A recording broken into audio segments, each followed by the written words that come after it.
Hi, my name's Rob MacKillop. I'm here to talk about my technique, how I play guitar.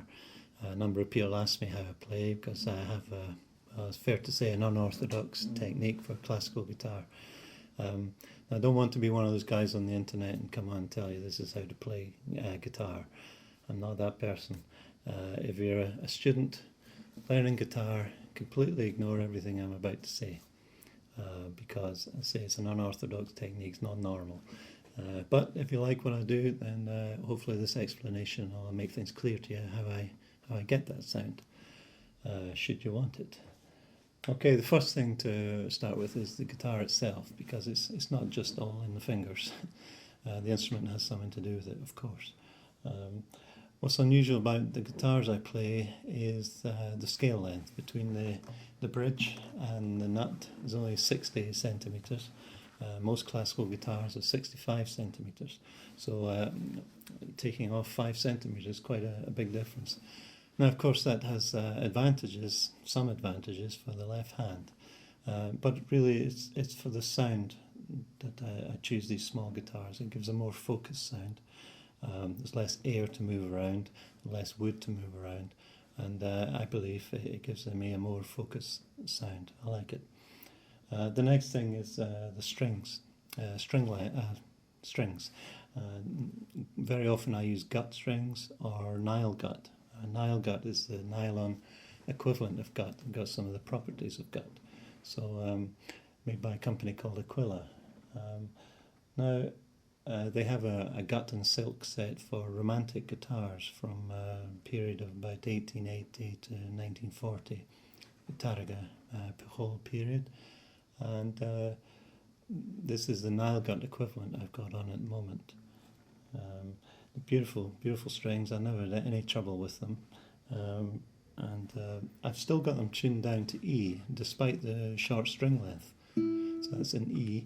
And because I've got a shorter string length and I'm keeping the same pitch, the tension is quite low.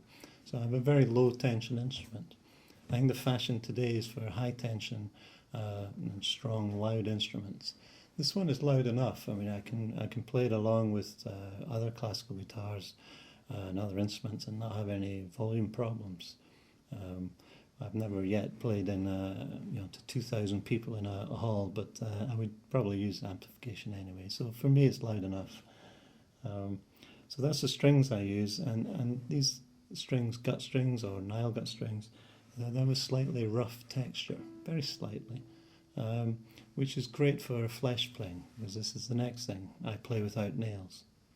Most classical guitars play with nails.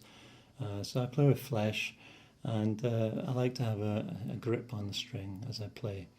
Now, coming to my fingers, I'll show you the length of the nails. You can see that, very short. Actually, I've never done a day's work in my life. They're very, very soft. They don't have calluses. I read nonsense about if you play without nails, you must develop your calluses to get that hard sound. But I don't want that sound. I don't want to emulate nail sound with flesh. I may as well just grow nails or put false ones on.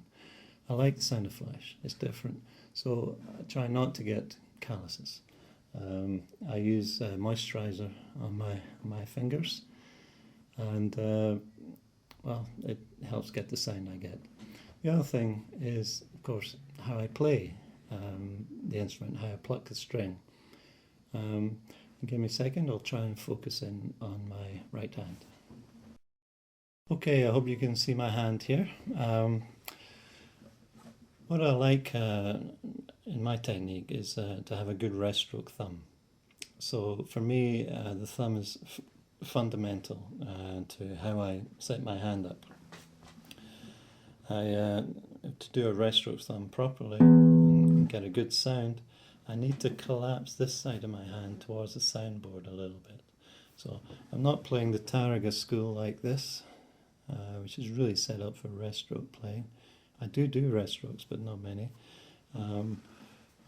So I have collapsed this hand. It's more like a lute technique, although 19th century guitarists used this technique to Fernando Sor put his little finger down on the soundboard sometimes.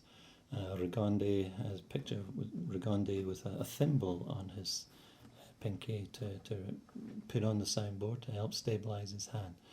So by collapsing the hand, the little finger goes on. Now, this is crucial. The touch is very, very light. It's almost not touching. It's not clamped down hard. Very frequently comes off, and you will see me taking it on and off very often. It's not pushing down, it's just resting very slightly, and that helps to support this slightly collapsed hand. Now the downside, many people have argued about using the little finger on the soundboard, is that it weakens the ring finger in its ability to move. And my technique is mainly based on the two fingers and thumb, but I certainly use my ring finger, and you will still see me when I use it a lot. I bring my little finger up. So it's quite a flexible thing going on here. But the main thing is when I'm going for those really beautiful romantic sounds, I've got to come from a collapsed hand point of view. And I'm plucking from underneath the string. And this is important. There's a lot of players who play with nails have a ramp on their nail, so it's quite low here and higher on this end of the finger. And as they move through the string, the ramp pushes the string down and releases it up the way. Now if I pluck the string in this direction, I don't get much volume. If I pluck it straight into the guitar, I get much more volume. So that's why people use ramps, to get the string moving more in that direction. I don't use a nail, so no ramp. So what I'm doing is I'm coming from under the string, slightly pulling it out and up. This is important. Not too much, because it'll head off the frets and make a nasty sound. So you got to get somewhere where you're just pulling it a little bit. And I spent a lot of time doing this with my fingers. Sometimes pulling it over the other string. Now, I'm feeling the tension in the string. I'm getting my fingers used to that. When I pluck a string, you see what happens. I get a firm sound like that. And that's the way I practice my strokes. Now if I dig my fingers in and show you my fingertips, you'll see the indentations. There, round about. Will it go in focus? No, it won't. There. That wasn't too successful. But you can see the indentations going across at an angle, the finger. So that's how I have developed my technique. I'll come out a little bit here. So you can see this is my general hand position. It sometimes does come up, very often comes up if I'm using my ring finger. So that's my technique. It comes from having a good rest stroke in the thumb, collapsing this side and digging into the string. It's a very tactile technique, very much constantly in touch with the strings. I like it. To me, it's a nicer feel than playing with nails. I used to play with nails, but not anymore. So that's it in summation.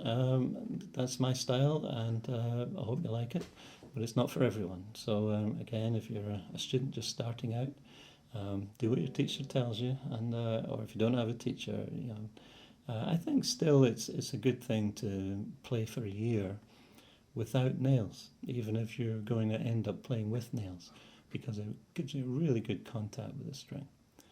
Okay, hope you enjoyed that. Goodbye.